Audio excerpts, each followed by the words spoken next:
everybody, Sarah here. So today I'm going to be finally doing a video idea that was given to me by one of my members in our Discord channel. If you are a Yearlings member or higher, you get access to our Discord, and that is where this question came from. The question is, I would love to see a video on how Sarah's Snake Shop started, where you're at with today with your goals, shed some light on proudest moments in the hobby and some disappointments, basically the good, the bad, and the ugly. And so today I'm going to be kind of telling that story. Before we jump in, I want to thank all the members on this channel for helping to make this possible, especially today because this was a member given question. So if you guys would like to become a member, you can click join under any video to do that. Members are the reason that this channel is still here. Also, thank you to Reptilings for helping to support this channel. If you want to use my code SarahsSnake27 at checkout at reptilings.com, you get a discount for some of this awesome food for your reptiles, and we also get a little bit back for that. I also have a website, sarahsnakeshop.com, where I sell corn snakes and corn snake accessories.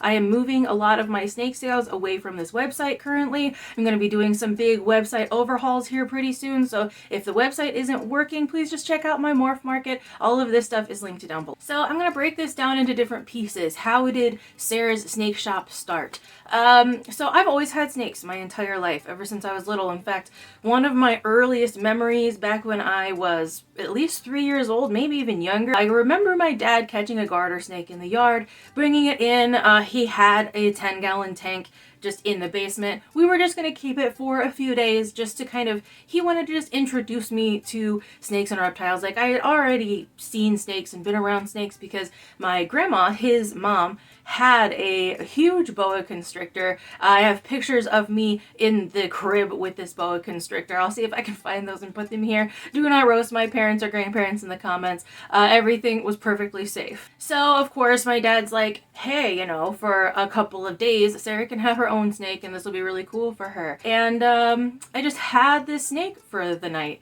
And then the next morning when I woke up, I remember a dozen little tiny baby snakes in with this big mama snake.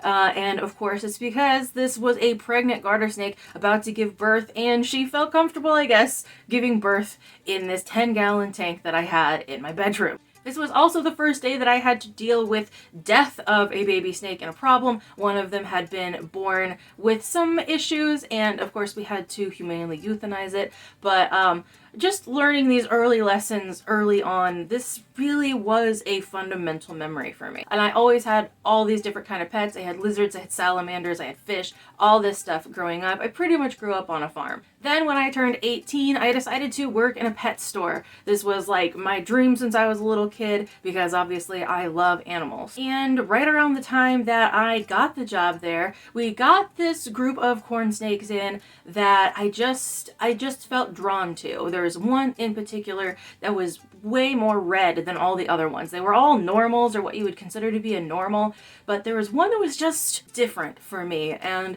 so I decided to buy him. It was the first thing that I bought with my employee discount at this store. We named him Flair, and he really was a huge inspiration for everything that followed. I did a whole deep dive on the history of the Flair project, and I did a sort of continuation of that onto the future of the Flair project. So I'll link those videos up above if you want to go watch those. After I got Flair, everything sort of spiraled after that. It's kind of hard to explain, but I got him right before I graduated high school.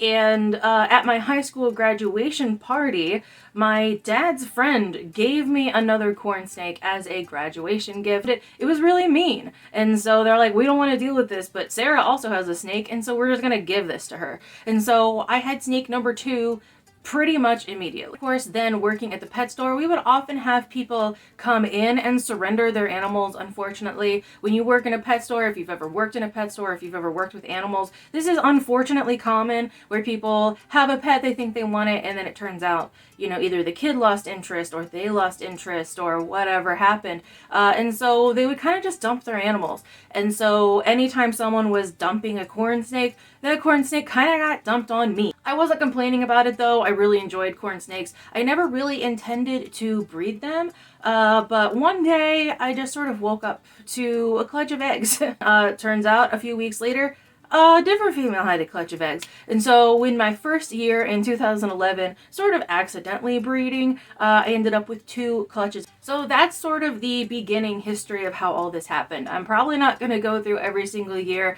If you want the video of me going through like the histories of the clutches of every single year, I would be more than happy to do that. I have like all of this history mapped out from the time that I started in 2011 all the way to now. So if you guys are interested in something like that, I'd be happy to start that series. Just let me know. So the question is, how did Sarah's snake shop start though? We haven't actually gotten to that point. Just because I've produced a couple of clutches does not mean I actually have the shop going yet. And the answer to that is when I decided to actually quit the pet store that I was working in. I decided that I wanted to be a healthy source of reptiles in my area, and I was going to be starting with corn snakes. I knew that there were a lot of people who wanted corn snakes, and there were not a whole lot of places to get healthy corn snakes where I live. So shortly after I started trying to sell off these babies, I came up with the Sarah's Snake Shop and the concept for the logo, which of course has the snake as the S, and then it kind of underlines the rest of the title. So as for where I am with my goals, I never really had too many goals.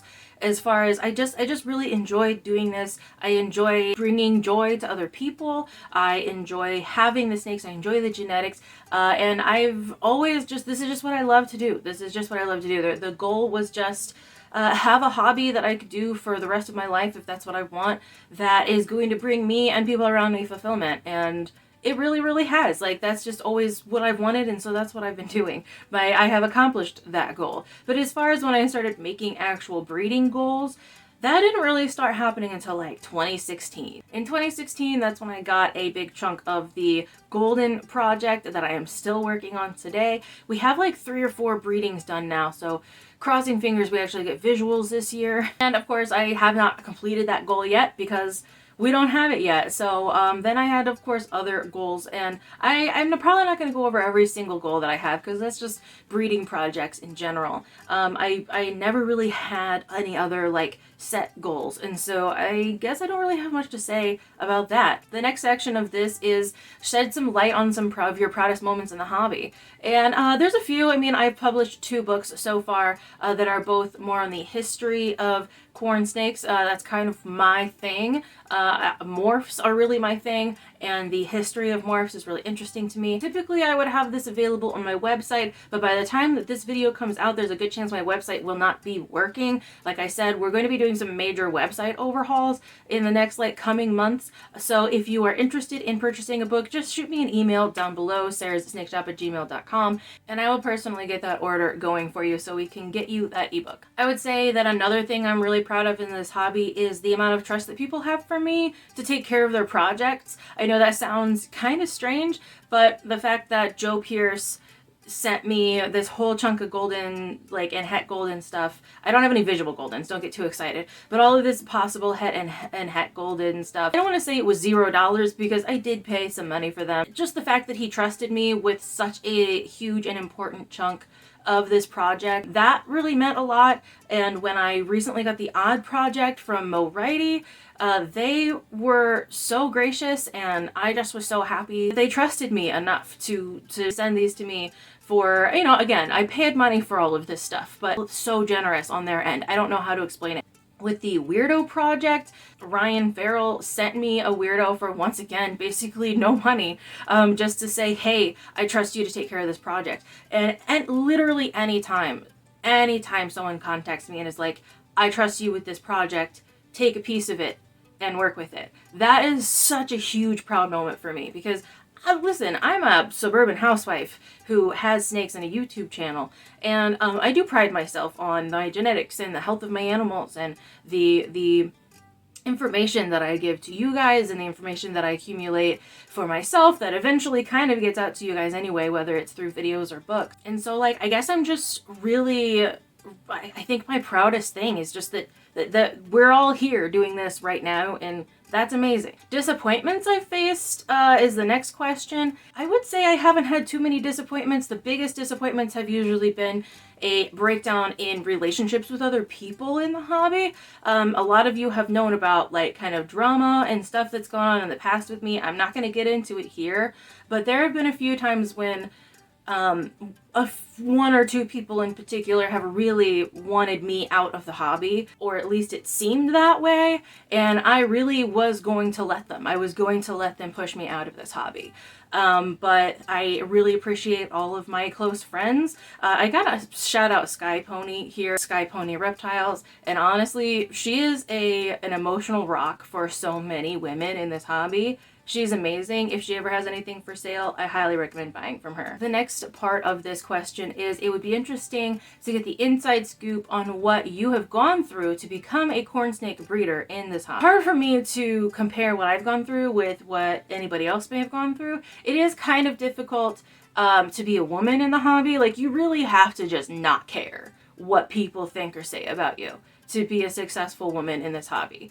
Because with men, men just have different relationships. They treat each other differently than they treat women online. It's just a fact. And if you're not one of those men, I'm not talking about you. You know, I know that there's the sort of not all men thing, which is true, but it's, if you feel offended, then I'm talking to you.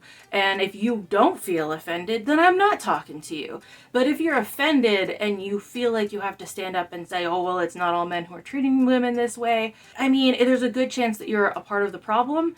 And I don't really feel like I have to go into why that is right here, right now. But it is difficult to be a woman in the hobby, and to, like, you really have to like make a road for yourself. Like, there is hardly a road for you to walk on. Kathy Love, thank goodness for her, she made a path super early on for a lot of other women in the hobby. I love that one of the very first like fundamental people in the hobby was a woman. It made it easier for everyone else who was a woman or identifies as a woman to follow her footsteps, because she walked side by side with the men as this trail was being blazed. Even though she was like one of the only like few women as the trail was being blazed, there was still a woman there.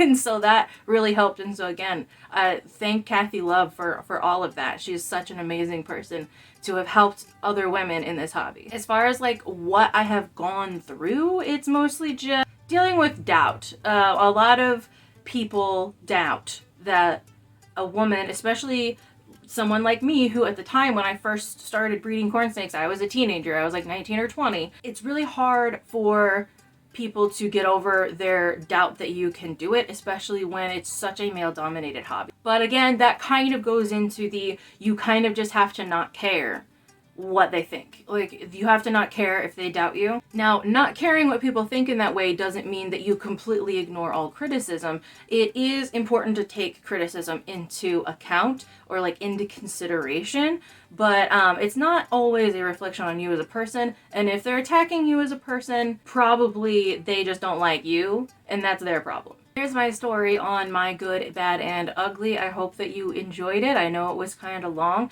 but please like, subscribe, share, all that fun stuff. And if you have any other questions for me, I would love to hear any suggestions in the comments below. And again, if you want to be a member where you get into our Discord server and you can make these kind of longer suggestions, feel free to do that as well. We would absolutely love to have you. As always, thank you so much for watching, and I'll see you in a new video soon.